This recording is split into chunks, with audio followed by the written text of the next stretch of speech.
एक फूल की चाह इस कविता के कवि श्री सियाराम शरण गुप्त जी हैं। वे महात्मा गांधी और विनोबा भावे के विचारों से अनुयायी थे। उन्होंने इस कविता को छूअछूत की समस्या पर केंद्रित किया है। संपूर्ण परिसर में एक बहुत भयानक और जानलेवा महामारी फैल चुकी थी। इसके कारण बहुत लोगों ने अपनी जानें गंवा दी थी। बहुत माताओं के संतानों का भी इस महामारी के चपेट में आकर निधन हो गया था। महामारी ने चारों तरफ हाहाकार मचा दिया था। एक लड़की थी जिसका नाम था सुखिया। सुखिया के पिता हमेशा उसे कहते थे कि उसे बाहर जाकर खेलना नहीं चाहिए क्योंकि बहुत बड़ी महामारी फैल रही थी, परंतु सुखिया न मानती। वह अपने दोस्तों के साथ दिन भर खेलती। इसलिए सुखिया के पिता बहुत डर गए थे और वे हमेशा चिंतित रहते थे।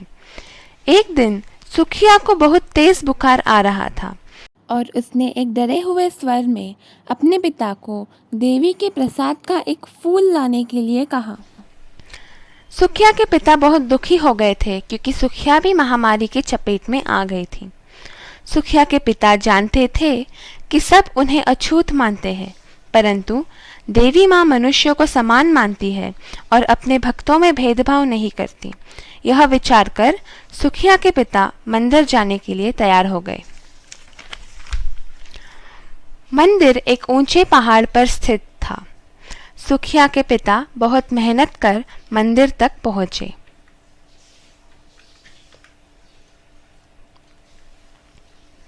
सारे लोग देवी के भक्ति में तल्लीन होकर एक स्वर में गा रहे थे।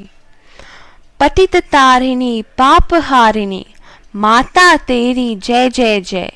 पतित तारिणी माता तेरी जय जय जय। जब पंडित ने उनका दीप फूल अम्बा माता को अर्पित कर प्रसाद दे दिया, तब कुछ लोगों ने उन्हें पहचान लिया और उन्होंने कहा कि इस पापी ने मंदिर में आकर बहुत बड़ा अनर्थ कर दिया है। तभी उनके हाथ से प्रसाद भी गिर गया और वह चारों तरफ बिखर गया। सभी ने सुखिया के पिताजी को न्यायालय तक पहुंचाया और उन्हें 7 दिनों का दंड दिया गया। उन्हें वे 7 दिन 7 सालों के समान प्रतीत हो रहे थे। जब वह घर को लौटे तब सुखिया न तो अपने पिता के पास दौड़कर आई और न तो वह बाहर खेलने गई थी। उसके पिता उसे ढूंढते ढूंढते मरघट तक चले गए। वहां उन्होंने देखा कि उनके परिचित बंधुओं ने उसकी चिता का अंतिम संस्कार भी कर दिया था। एक फूल सी कोमल बच्ची राख में परिवर्तित हो गई थी। उसके पिता का दिल टूटकर चूर चूर हो गया था। सुखिया का निधन होने से पहले न तो वह उनके बच्ची को प्यार दे पाए और न उसे गले लगा पाए, और उसकी अंतिम इच्छा अर्थात देवी माँ के प्रसाद का फूल भी वह उसे न दे पाए। इस तरह छूअछूत के भेदभाव के कारण एक पिता अपनी बेटी की अंतिम इच्छा तक पूरी नहीं कर पाए और उन्हें दंड भी दिया गया।